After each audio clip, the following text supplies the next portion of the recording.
What's happening, everybody? We're going to get started in a few minutes.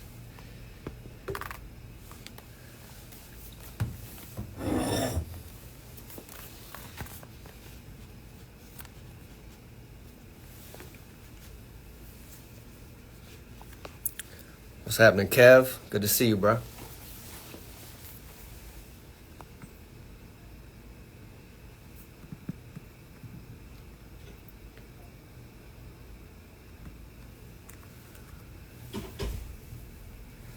We're going to get started shortly. Hopefully get started right at 6 o'clock if you're Central Time, 7 p.m. if you're Eastern.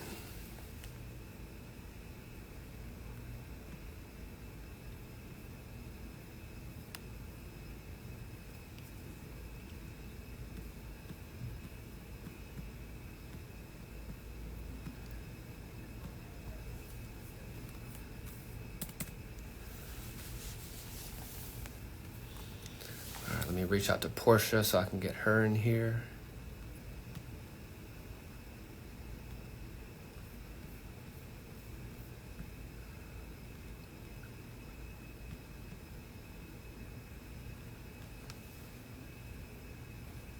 All right, there goes Porsha. I'm going to get her in the...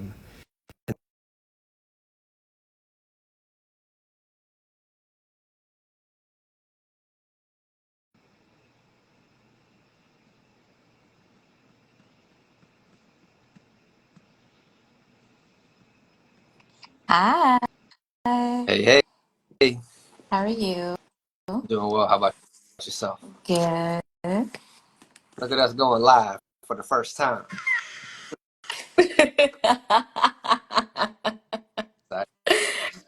How you doing?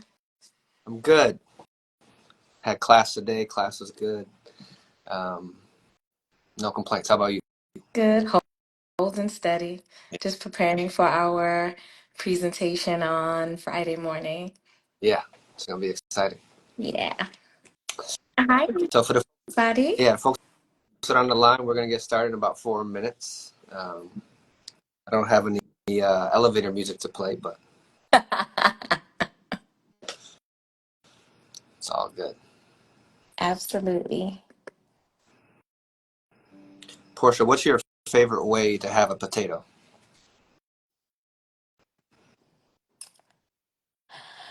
It depends. I mean, more times than not, I'm definitely down with the baked potato, with the sour cream, butter, salt, and pepper. I'm a simple girl who Okay. has simple ways. What about tater tots, French fries, any of that?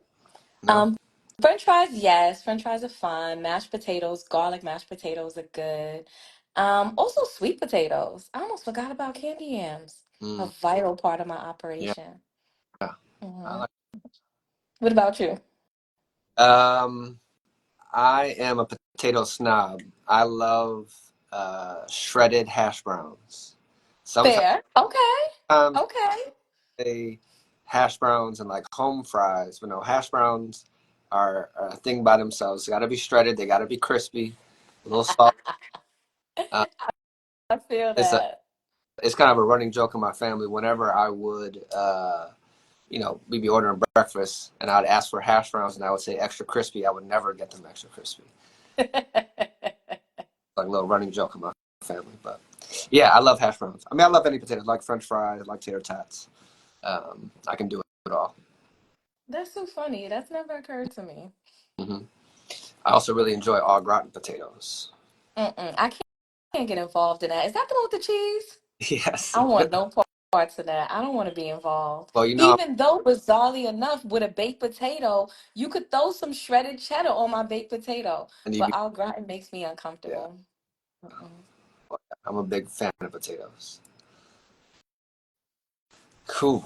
All right, folks. Well, we got one more minute before we kick this thing off. Appreciate y'all being here. Did you have court today, Porsha? Mm-mm. No court today. Last week was pretty hectic, so it was quiet today. Good. Mm. Court until next month.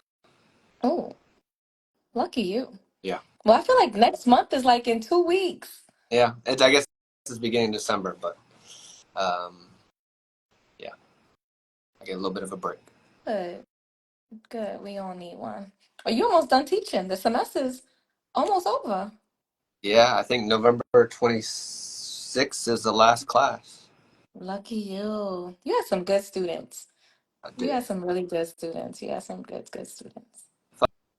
Like well, I've only been, this is on my second year, but uh, every semester I've been really impressed with the students. Yeah, you got some good ones. Mhm. When I came to visit the class, I was impressed. Like, okay, y'all. Yeah, yeah, it's good. All right, 6 o'clock, 7 o'clock, 8 o'clock rock. Here we go.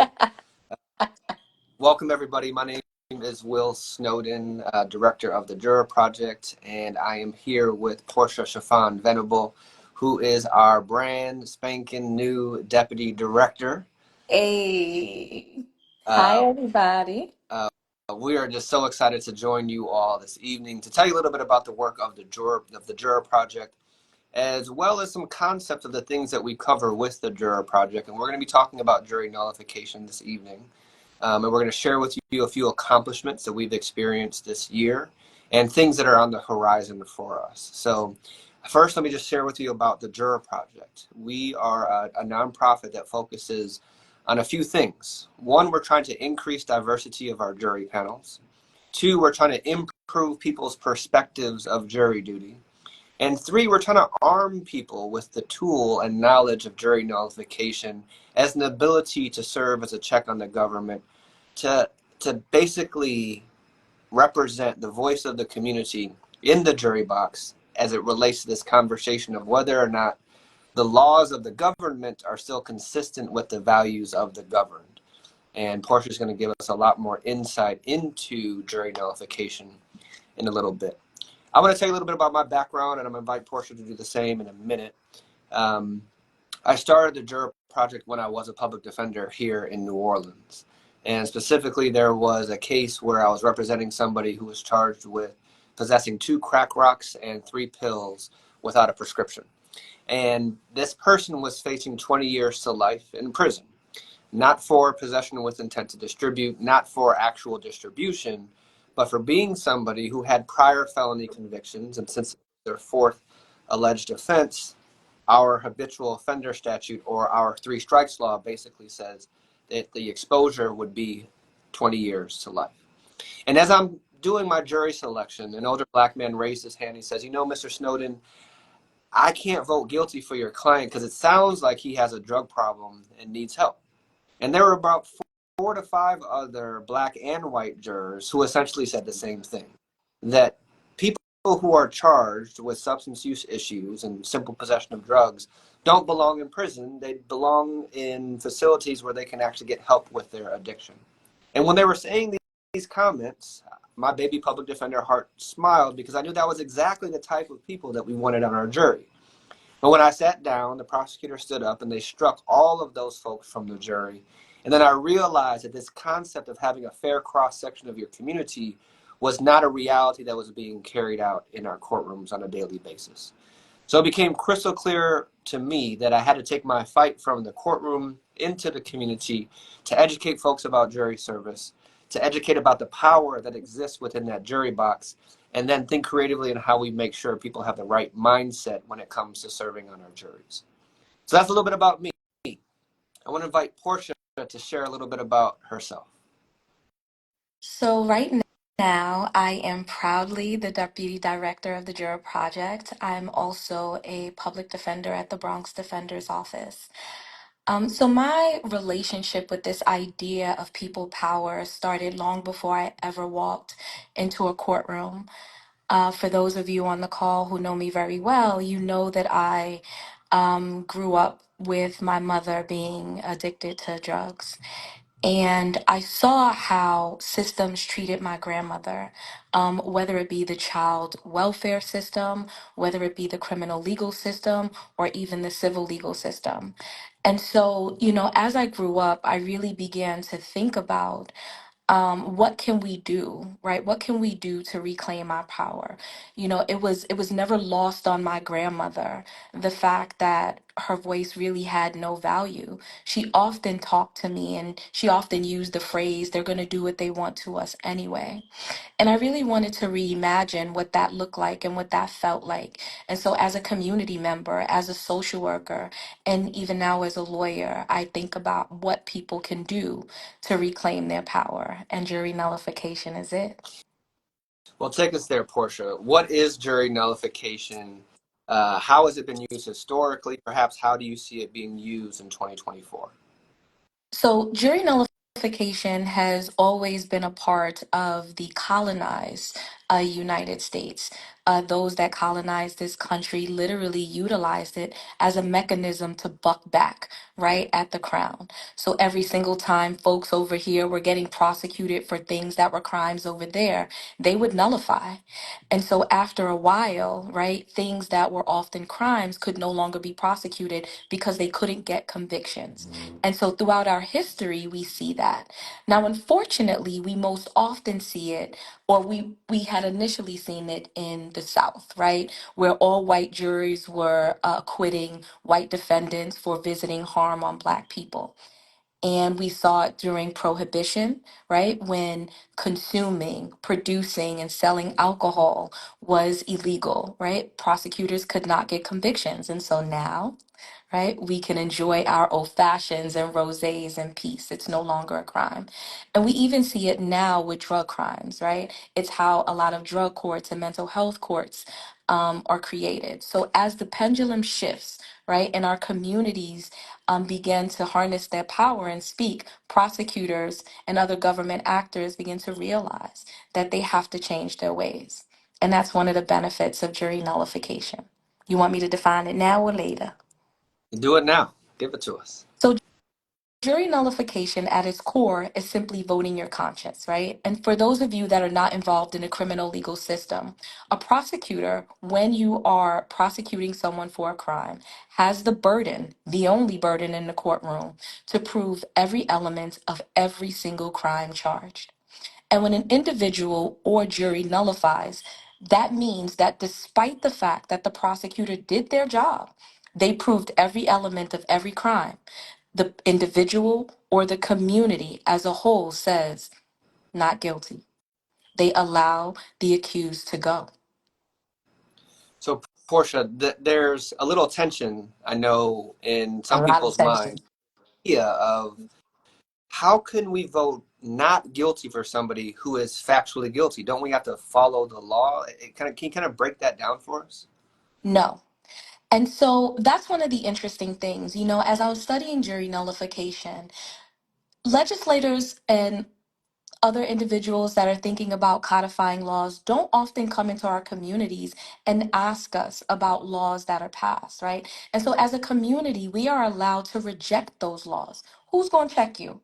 Who is going to check you, right? And jury nullification relies on those two principles, right? Double jeopardy and that jurors' verdicts are not disturbed. So, Do no, you you don't have to do what they tell you to do. love it? Do juries have the right to nullify, or do they have the power to nullify? And what's the difference? They have the power to nullify. It is not a right. So, as a community member, as an individual, if you walk into a courtroom, and I want to be, and I just want to take one step back, right? Individuals nullify for different reasons. Individuals nullify because they disagree with the law generally. They nullify because they disagree with the law as applied to this case. They nullify because they want to send a message to the police, to the prosecutors, to judges, right? And jury nullification allows individuals and communities to tell systems how they want to be policed, how they want to be prosecuted, if at all. And so it is a power that you have. It is not codified at all. And oftentimes, rarely, judges tell you about your power to nullify because, in fact, you are going against the law. Mm. Going against the law is going to be uncomfortable for some folks. Hmm. But when we talk about the value of jury nullification, it's actually the ability of the community to say whether or not they agree with the punishment, with the law, with perhaps what the prosecution or the form the prosecution took in the first place. And as you indicate, it's a power that jurors have. What does it look like? If they're in a deliberation room, do they say, hey, I vote for jury nullification? Or can you elaborate on, like, what does that look like for a juror? Absolutely. So, as an individual, right, if you are well versed in nullification and you have decided that you don't want to take part in a conviction, right? Again, for any of the reasons that I've already stated, right? You as an individual can say, I am not voting guilty. I'm not. And you can stand firm on that. And as a defense attorney, I love you and appreciate you. And you will essentially hang the jury, right? A Mm-hmm. person, a person, for example, in New York, right, cannot be convicted of a non-unanimous jury. That means that every single person has to agree on a verdict. So as if you as an individual say, I am not going to convict, and everyone else decides to convict, you will hang the jury. That's one way to kind of fuck shit up, if you may, right? If you want to, disturb the peace. That's one way. Another thing that you can do is you can educate people in the deliberation room. Your deliberations are secret, right? No one's going to know what happens back there unless you or one of the other jurors tell them. And even then, right? No one can disrupt your verdict. It is final. And so you can go back there and you can educate individuals, right, on why one should not convict in this particular case. Again, either it's because you disagree with the law as applied to this case, you disagree with the law generally, or you're asking the folks in that community to send a message to police, to prosecutors, and to judges. When police, prosecutors, and judges hear that message, how do you think they receive it? What do they do after perhaps they see a lot of cases, similar cases, coming back not guilty, in the suspicion being that the jury actually nullified? What do they do? What should they be doing with that message? What they should be doing. So, what they should be doing is listening to the voices in the community, right? The power resides with the people, and they should be listening to the people. And sometimes it does require the people to nullify in multiple cases, right? And I'm not saying that, and actually, I want to take a step back. On a micro level, right? Jury nullification can benefit an individual. On a macro level, it has the power to change laws, right? Like Mhm. prohibition, right? And so if prosecutors and lawmakers are paying attention to the people, then they realize that this is not a law that should be enacted, right? This is not a law that should be codified. And we need to rethink the way that we're doing things. Now, do they listen? No. And so I think the Bronx is one of the best examples, right? The Bronx community often has, acts of terror visited on them by police. And so district attorneys in the Bronx have a very difficult time um, getting convictions on certain offenses because the people of the Bronx are tired. They are tired of the way that police treat them. They're tired of not being heard. And so they often utilize nullification as a way to take their power back. Thanks for that. You brought up this concept of unanimous juries, and I just want to take a moment to remind folks about the Juror Project's work in Louisiana many years ago. It was actually 2018, but it's something that we're certainly very proud of. At one point in time, Louisiana and Oregon were the only two states that had what are called non-unanimous juries. Meaning at the time in Louisiana, if you were to go to trial with 12 jurors and 10 people voted guilty and 2 people voted not guilty, you would still be convicted.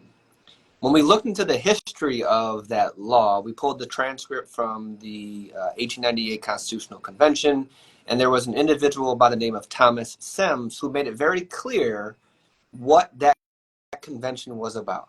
And the quote that he provides, he says, the purpose of this convention is to promote the supremacy of the white race. And so if we use his words, not mine, that could be considered a white supremacist convention.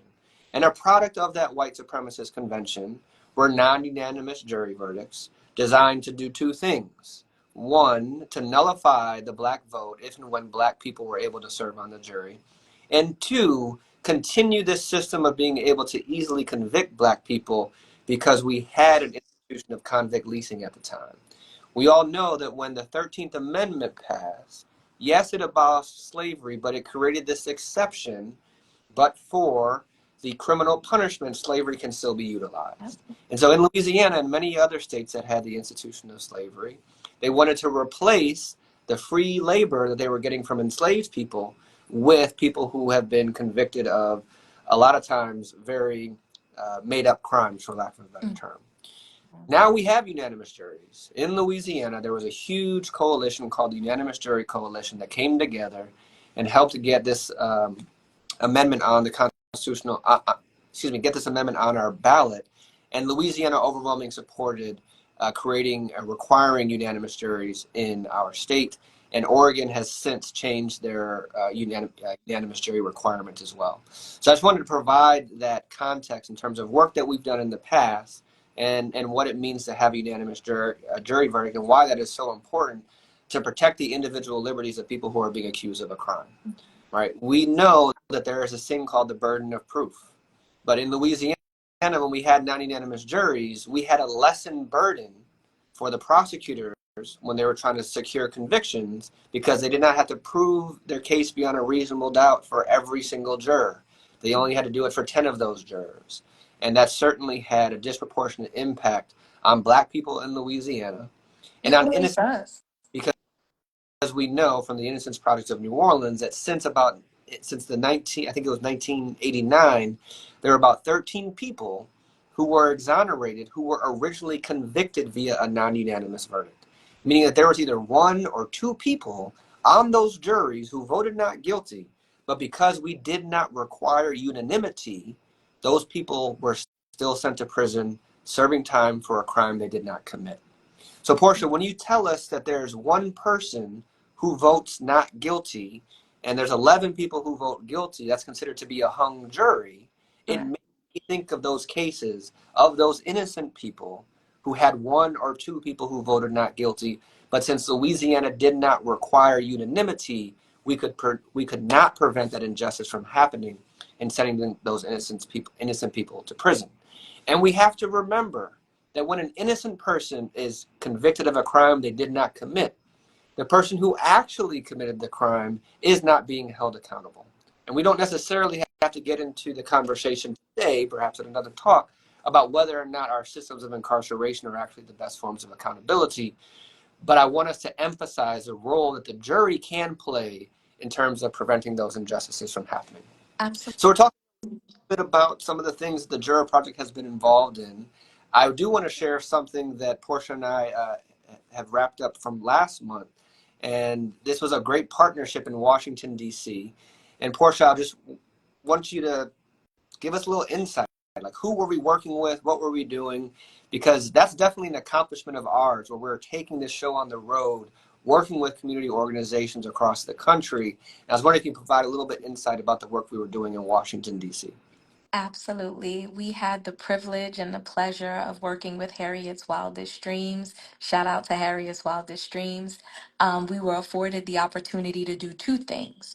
One was do a train the trainer, where we engaged the community organizers on the substance and history of jury disenfranchisement, the different ways that individuals are kept from the juries. We had an opportunity to talk about the history of jury service and the importance of diversity. We had the opportunity to educate folks on nullification. And then we had the opportunity to do a mock voir dire so people understood what it felt like to be questioned in the courtroom and what answers we may think may be harmless, but could essentially get us kicked off of juries. We talked about preemptory challenges, we talked about for cause challenges, and then after we did the train the trainer, we did the same thing with community members. It was amazing. Thank you so much, Harriet's Wildest Dreams, for having us. Yeah, that was such a great collaboration with Harriet's Wildest Dreams.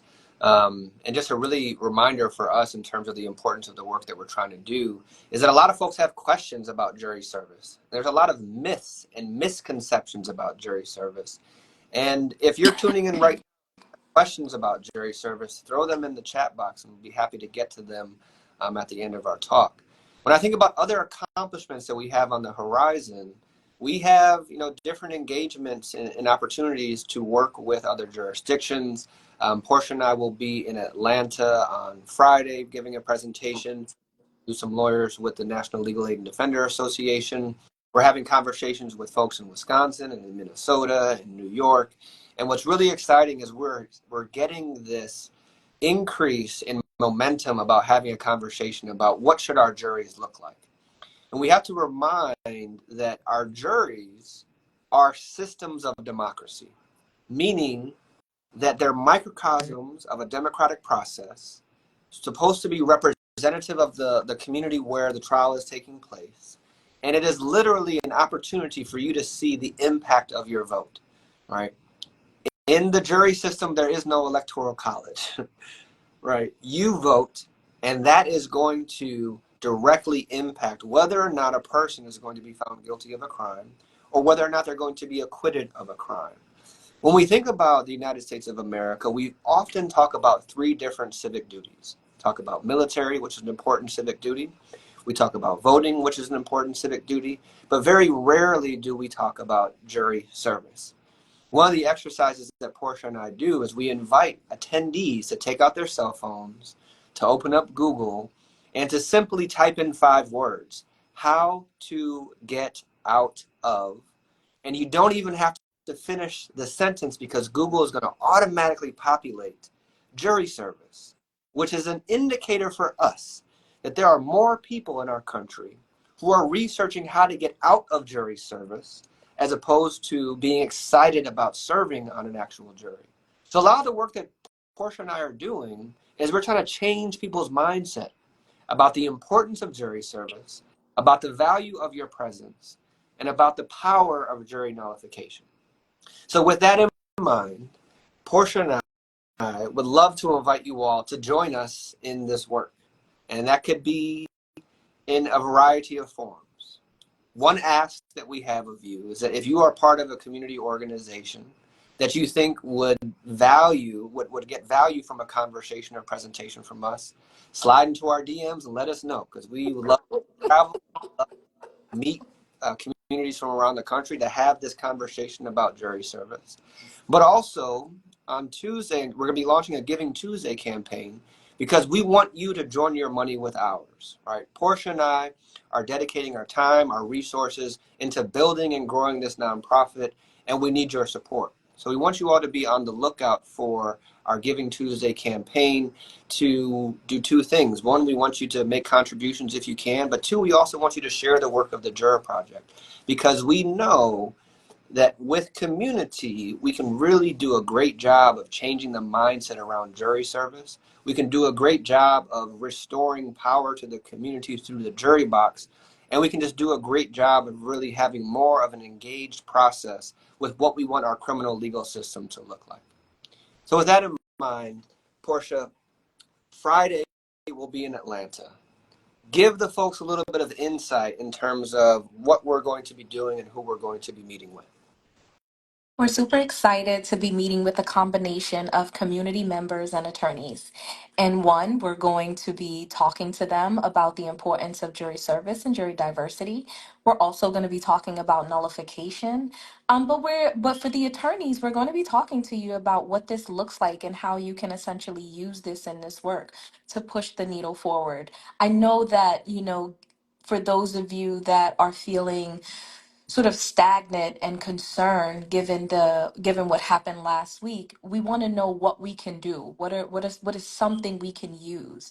And people power is it. People power has always been it, but we want to remind you of what that people power looks like in the criminal legal system. So we are super excited to be in Atlanta, and to fellowship with you. Absolutely. I'm looking forward to it. Um, in As a reminder, the Juror Project is growing, right? I've had the privilege of doing this work by myself since about 2016, 2017. And while I was doing this work, I kept hearing about Porsha doing work around jury nullification. Porsha and I did not work at the Bronx Offenders at the same time, but we just missed each other by like a subway stop. It was that close. Um, but over time, I kept hearing about all these amazing trainings that Porscha's been doing around jury nullification. And I've been giving presentations about the importance of jury diversity and jury service. And so now what you see before you are two people who are committed to making jury service sexy, right? A lot out of jury service, but let me tell you, it is such a unique way for your everyday individual to be involved in our criminal legal system, right? If you want to think about when else would you have a chance to have such a direct impact on a person's life, jury service is going to be it, right? And we know that your mere presence in that jury box can help improve the outcomes of the trials that are taking place. But also, when we increase the diversity of our jury panels, we as a community can have more faith in the outcome of that verdict. And what's really concerning right now is that the way that our jury service is being administered, it is allowing some people who might be considered prosecution friendly to get on the jury. Whereas if you are defense friendly, you may not get on the jury. And I think that's contradictory to the Sixth Amendment, which says you have a right to a fair cross section of your community. And the reason why that is such an important requirement is because the fair cross section can help actually ensure impartiality. But if we have a system that only allows prosecution friendly jurors to be on the jury, then we actually do not have a jury of one's peers. We do not have a fair cross section. And I would even go on to say that we do not have a fair trial. So as Porsha and I are trying to increase the diversity of our jury panels, as we're trying to improve the people's perspective of jury duty, as we're trying to arm citizens with the power of jury nullification, this is just the beginning. I can't tell you how excited I am to be able to work with Porsha on this project. I can't tell you how eager I am to have you all join the efforts that we're doing by saying, hey, I think this community group that I'm a part of would really love to have you guys come and present. So share that information with us. Be on the lookout for our Giving Tuesday campaign to help raise some funds to do this work that we're doing. And send us your prayers, your thoughts, your love, your support, because we're going to need it, right? Now is such an important time for every citizen to be engaged in our democracy. And jury service is that unique opportunity to do so. And I'm just so thankful and privileged and happy to be able to do this work with Porsha. With that in mind, Porsha, close us out. So first, I want to say I agree with James. It has definitely always been sexy. Come on. We just want to remind people. We just want to remind people. I want to say thank you so much, Matt, who also posted Dope Birds in the chat. And I want to thank you, right? I want to thank you. This is your vision. This is your brainchild. And, I know a lot of parents fear, trusting their babies with any old body. So I appreciate you trusting me to be a part of your vision. I don't take it lightly at all. Um, I want to thank all of the people that have partnered with us thus far, all of the community organizations, all of the schools, all of the legal offices that have partnered with us thus far, the universities. Thank you so much, and we look forward to continued work. To community members that are on this call, if there is opportunity, whether it be in your tenants association, at your YMCA, have us. We want to educate people. We want to remind people of their power. I know firsthand what it is like to feel voiceless, right? I know what it is like firsthand to feel like my presence has no power and my voice has no value. So we want to talk to you and we want to teach you ways to utilize, your power, all of your people power. So have us. Absolutely feel free to slide in our DMs. And so thank you, Will. Thank you, folks who've joined the live. We want to encourage you to donate, to have us at your space. Thank you so much. Mary, all the love to you, Miriam. All the love to you, both protection and protein. Thank you. And I do want to give a big shout shout out and thanks to Miss Miriam Foy, who The is biggest. uh, just a creative genius that we're beginning a collaboration with. So all this new stuff you about to see come from the Juror Project, we have Miriam to thank. So thank you so much, Miriam. I also want to just open it up real quick in the last few minutes we have for questions. You know, what questions do you have about jury service? What questions do you have perhaps about the criminal legal system? You have two defense lawyers in front of you who are not only jury experts, but also have some knowledge about the criminal legal system. So if there's questions that you have about jury service, let us know what they are. No question is too silly.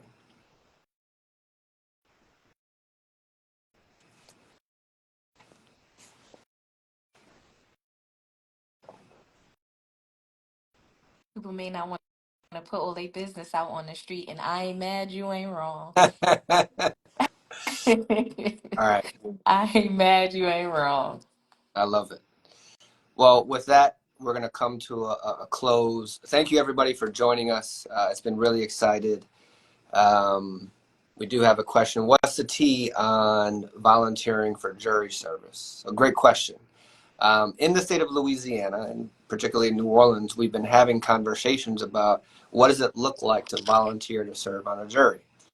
In New Orleans, it has become clear that we actually have a shortage of jurors. And so one of the things we've been doing locally is we've been trying to explain the process of volunteering for jury service. And if you're in the city of New Orleans, what you can do is you can go to Tulane and Broad, that's where our courthouse is. And in the basement is going to be the juror lounge. And you can let them know and say, hey, actually, I want to volunteer to serve on a jury. You'll fill out a form. You'll be able to select the weeks or the months that you want to volunteer. And then you'll get a summons in the mail to serve. And you'll be in the process as if you were naturally summoned. But we encourage people to volunteer for jury service because there have been folks that have lived in their home for 20 years and have never been summoned for jury service. And then there's people who have perhaps lived in this home next door for 20 years and they get summoned every 2 years. So something's wrong with the algorithm, and we're going to try to figure out what that issue is.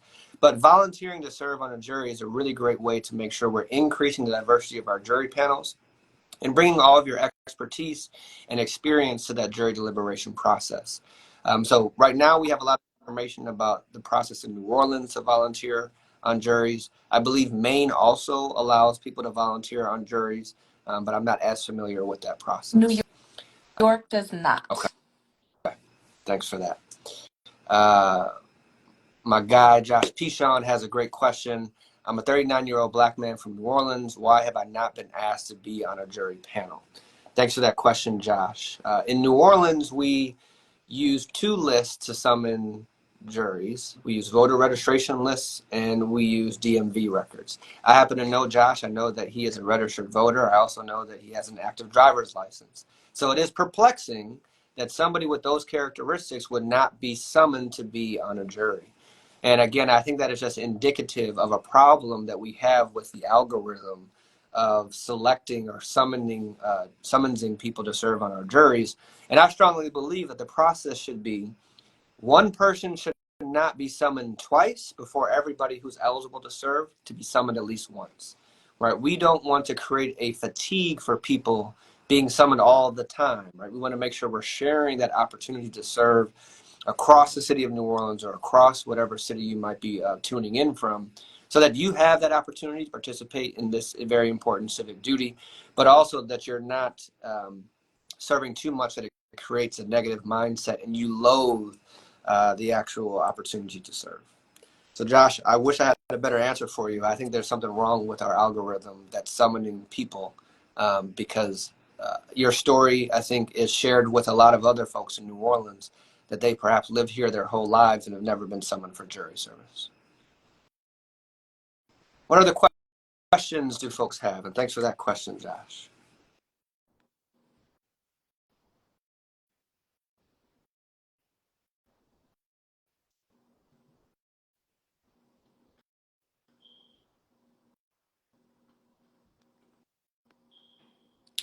Porsha, you want to take this next Sure. one? Alexis has a question, why do lawmakers want to lower the age to sentence young people to adult prisons? You want, I'm gonna give you the short answer, right? The idea around surrounding prisons and the criminal legal system was supposed to be a deterrent. I could go on forever about the racialized reasons, but the purpose was supposed to be a deterrent.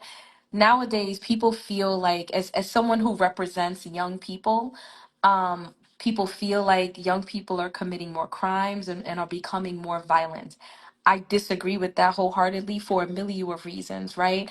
I mean, we all know that young people's brains are not fully developed in their teenage years, shit, not even fully even in their 20s, right? Because I can tell you, I just got myself together probably a year ago, and I'm in my 40s. But the idea behind making sentences and prison terms more harsher is to essentially deter young people from violence and crimes. The racialized component behind it, right, is the bulk of our prisons across this country are filled with young black and brown people. And they want to incarcerate us, right? They want to indoctrinate us. They want to make us useless when they return us to our communities. I could go on and on and on about the thousands and one reasons why they want to sentence young people to adult prisons, but that's the abridged version, the cliff notes, if you will, to that question. Thanks for that, Porsha. And I just want to add specifically in Louisiana, we saw a special crime session conclude earlier this year in the spring. And we used to have the requirement that if you were under 18, you were still considered to be a kid, right? And you were not charged as an adult. We fought to raise the age to 18, but it has since been lowered to 17.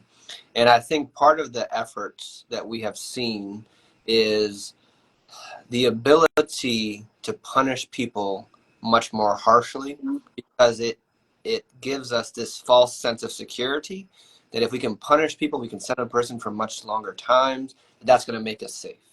Well, we all know that Louisiana has had the highest incarceration rate in the country for decades. And that if incarceration actually promoted public safety, we would be the safest state in the country. But we're not. So the idea of being able to punish younger people, kids when they're 17, to treat them as an adult, is rooted in the state's addiction to punishment. It's Hmm. rooted in our inability to wean ourselves off the drug of incarceration. And it's also demonstrative of our inability to imagine a way that actually promotes public safety and actually promotes accountability without having to use a carceral system that has demonstrated its inability to do either of those things. So I want to provide that context around Senate Bill 2 in Louisiana, because that was a very tough loss, and a tough reform that has been overturned when we got it first put back in place during the era of justice reinvestment. I think we have a couple other questions. So one comment is it might be a way. Let's see. Sorry, well, question above that. Do you have any programs that invite community members to observe trials? I find that people are surprised that they are able to bear witness to cases that they have no connection to. I have thoughts. I want to hear from Porsha first. So I think that we, even though we often, we're siloed, I think, as attorneys, and we forget to remind the community that they have the privilege and power to walk into any courtroom, right, and bear witness to the injustices of the criminal legal system. They have the opportunity to bear witness to the prosecutor racially using their preemptory challenge, right? They have the opportunity to bear witness to the indignities that the judges visit on community members, right, and lawyers. And so I think that that's a great comment, and that is a reminder for me to be more vigilant in reminding community members of this opportunity. And so going forward, you've put it back on the forefront of my mind. Thank you so much. And so I'm actually going to be more vigilant. I can't think of any programs off the top of my head that actually do that. But I do want to say shout out to Court Watch for keeping us all, for keeping, their finger and ultimately our finger on the pulse of what's happening throughout communities across the country. Excuse me, courtrooms in communities across the country. And so shout out to court watches across this country. We truly appreciate the work that you do. But in terms of reminding community members as a whole, I certainly intend to be more vigilant in doing that. So thank you so much. Thanks for that, Portia. And I just wanted to read out the second comment. It states it might be a way to get people comfortable and take ownership over the public spaces of courtrooms and trials when they don't have a personal reason to be there. I think that's absolutely right. And I was going to, Mhm. Portia has already shared, that Court Watch helps facilitate that ability for the community to come and simply observe what's happening in the courtroom. The only courtrooms that you're not going to have access to are going to be those with juvenile proceedings because those are confidential. My brother-in-law is on the line. Shout out to Fernando. His Hi, question is, Fernando. are there any efforts around the country to make jury duty more predictable for potential jurors? Do you know, so that you know how long you'd likely serve? I think it's a great question, Fernando. The federal system takes a different approach in compared to state system. So for the federal system, they typically will simply give you a number to call in and say, hey, do you need me today? And if the answer is no, then you go to work and you carry about your business. In the state system, unfortunately, they often will require people to come to the juror lounge with cold coffee and crappy Wi-Fi and sit all day until it's 2 o'clock in the afternoon, only to be told that, hey, we don't need you today. And so you're lifting up a very important inefficiency of the administration of jury service, of thinking about how are we valuing people's time, because we have people who do want to serve, but also want to manage things they might have in terms of childcare or in terms of work or whatever it might be. And there needs to be a better management of time process that is executed. And so I'm not necessarily aware of ways on the state level in which folks are trying to improve the administration of that process. But I do think the ability to call in early in the morning to simply see if you are needed and kind of be on call is a really good first step. Portia, do you have anything to add to Actually, that's what I was going to say. As a defense attorney on the state level, it is incredibly difficult to predict because I can tell you, as prepared as I am for my trials, there are often curveball balls. I don't know why I can't say that word. Curveballs that are thrown at me. And so sometimes things are held up because of legal arguments. I mean, there are a million of things that can hold a state trial up. So it is incredibly difficult to predict. And so I think Will's suggestion is probably the best first step, which is that we have folks call in. I know a lot of states allow you to call in first. I know New Jersey does that. Sometimes they allow you to call in to see if you're needed. But I think that that's a brilliant way for folks not to have to take off of work unnecessarily, not to have to pay for childcare unnecessarily, not to utilize car fare that they may or may not have unnecessarily. So I couldn't agree with that more. Also, Will, I want to let you know your sister's here. We got to that? shout her out too. Thank you, Yasmin. Thank you, Andrea. Um, I do want to highlight something that Yasmin said, that Court Watch trains volunteers to do this in New York City, but you absolutely do not need to be trained in order to sit in a courtroom and bear witness to what happens to people every single day in this legal system. One thing that I do want to head note for folks that are on the call is that the work that Will and I do when we're talking about the importance of jury service and the power to nullify, we are not legitimizing the criminal legal system at all. We are simply letting you know that this is a tool in your tool belt, right? Should you want to fight and or fix whatever your choice is. But I want to be very clear that our mission is in no way to legitimize the harm that is that happens to individuals that are ensnared in the criminal legal system. We just want to let people know about their power. Thanks for that, Portia. We have another question from Miriam asking, are there any conversations about mandating PTO for jury duty, or is that even a thing? It's a great question. We've actually had some conversations with the New Orleans Business Alliance as well as New Orleans and Company here in New Orleans about promoting that policy of providing PTO for folks who do have jury service. Because for those that are perhaps working an hourly job, it may be so much more difficult for them to make the decision of, hey, do I go to work to earn my money to provide for my family, or do I go to jury service where I'm going to get paid peanuts? And you only get paid if you actually get selected to serve on a jury. You don't get paid to go through the jury selection process. You don't get paid to sit in the jury lounge. You only get paid if you actually serve on the jury. And so we have been having conversations with organizations that help suggest policies to different businesses across the city to do just that, to say, hey, when you get an employee that is getting called for jury service, make sure that you're providing paid time off so that they don't have to worry about losing money to participate in that civic duty. I have seen organizations where you have, salaried workers where it is considered to be PTO. So I think it's exactly the right type of policy that we want to have. We want to make jury service as less burdensome as possible.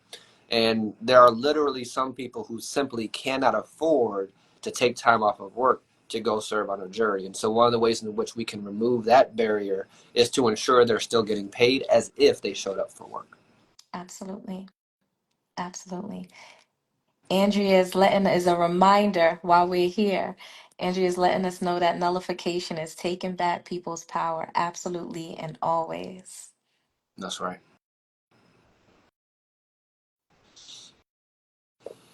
Great. Thank you, everybody. This has been an amazing first live for us. Really appreciated the dialogue, really appreciated your presence, and we look forward to having another one soon. Everybody have a good night. Have a wonderful night, everyone. Thank you for joining. Bye-bye. Bye bye.